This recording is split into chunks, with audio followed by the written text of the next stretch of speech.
Buenos días, hoy trataremos un tema muy importante que es la salud sexual y reproductiva, anticoncepción natural.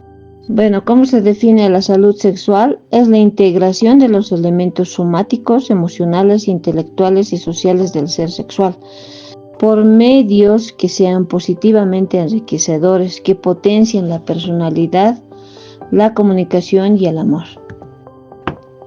Y la salud reproductiva es la capacidad de disfrutar de la libre decisión de tener hijos en un contexto de apoyo emocional y reconocimiento social que garantiza los estándares necesarios de atención médica respecto al bienestar de la madre y del hijo o hija, así como los recursos necesarios que garanticen una red familiar de soporte a la crianza para el establecimiento de los vínculos afectivos necesarios para el fomento de la salud mental. La OMS en 1975 menciona, en el punto número 1, aptitud para disfrutar de la actividad sexual y reproductora y de regularla conforme a una ética personal y social. Como número 2, nos menciona la ausencia de temores, sentimientos de vergüenza y culpabilidad, de creencias infundadas y de otros factores psicológicos que inhiban la relación sexual o perturben las relaciones sexuales. En el punto número 3, la ausencia de trastornos orgánicos, de enfermedades y deficiencias que entorpezcan la actividad sexual y reproductora. Bueno, acá tenemos en esta diapositiva la Declaración Universal de los Derechos Sexuales. En resumen, acá nos mencionan 1, derecho a la libertad sexual, 2, derecho a la autonomía sexual, 3, derecho a la privacidad sexual, 4, a la equidad sexual, 5, al placer sexual, 6, derecho a tomar decisiones reproductivas libres y responsables. 7, el derecho a la información basada en el conocimiento científico. 8, el derecho a la educación sexual comprensiva. Bueno, en esta diapositiva vamos a ver los diferentes métodos de planificación familiar que existen, podemos ver aquí los métodos temporales dividido en sus subtipos, que son los métodos naturales, métodos de barreras, permicidas, métodos hormonales y los dispositivos. Y así sucesivamente, que vienen los métodos definitivos, y ahí se subdivide también, la mini laparotomía, la vía vaginal, laparoscópica y histeroscópica. El día de hoy vamos a tratar los métodos temporales, los diferentes métodos temporales que existen, que son subdivididos los métodos naturales. Bueno, ¿cuáles son las características de un anticonceptivo temporal ideal? La eficacia. Impedir en el 100% de los casos la aparición de embarazo no deseado. La reversibilidad. Suspendido el uso, el embarazo debe producirse sin ningún problema, independientemente del método utilizado. La tolerabilidad no debe tener efectos secundarios indeseables para la paciente. La practicidad debe ser fácil de entender y de usar. Seguridad no debe generar complicaciones ni riesgos a largo plazo. La accesibilidad accesible a toda población y económico, para la población. Protección, que ofrezca también a su vez protección sobre las enfermedades sexuales.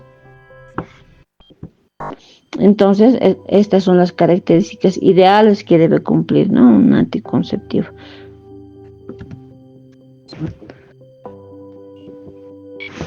Entonces pasamos a un método, que es el método del ritmo o calendario, o Guino-Naus.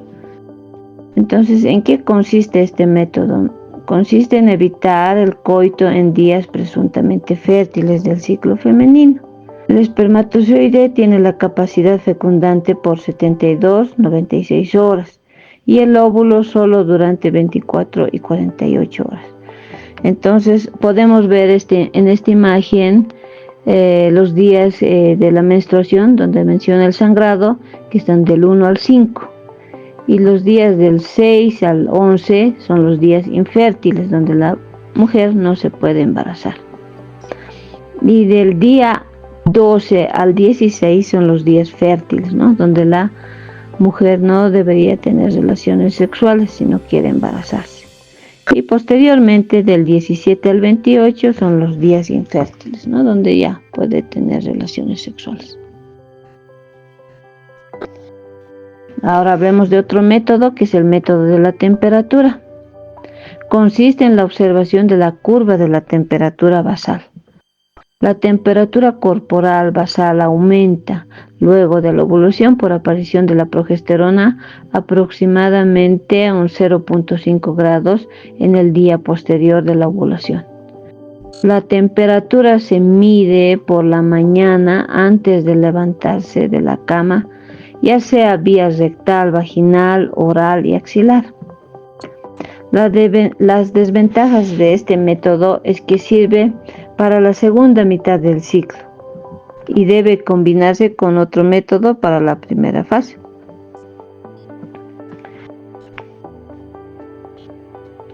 El siguiente método es el método de Billings o moco cervical. Entonces podemos ver acá en la imagen que es un moco denso y aquí nos menciona, ¿no? En el día 14 más o menos existe más riesgo de embarazo. En la mujer durante la ovulación existe mucosidad proveniente en su mayor parte del cuello uterino, además del resto de glándulas de la mucosa del tracto genital inferior. El método sintotérmico.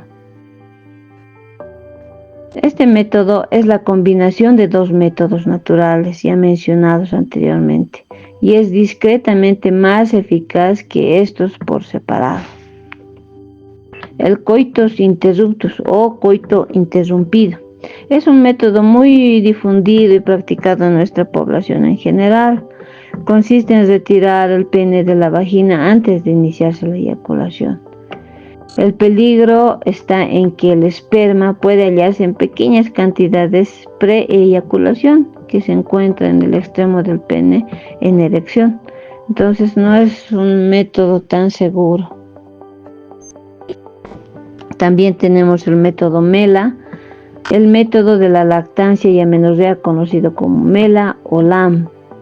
Es un método anticonceptivo natural con una eficacia reconocida del 98% en mujeres amenorreicas que amamantan de forma exclusiva a sus bebés durante los primeros 6 meses postparto. A pesar de ello, su eficacia sigue siendo valorada ampliamente por parte de los profesionales, ¿no?, que atienden la planificación familiar.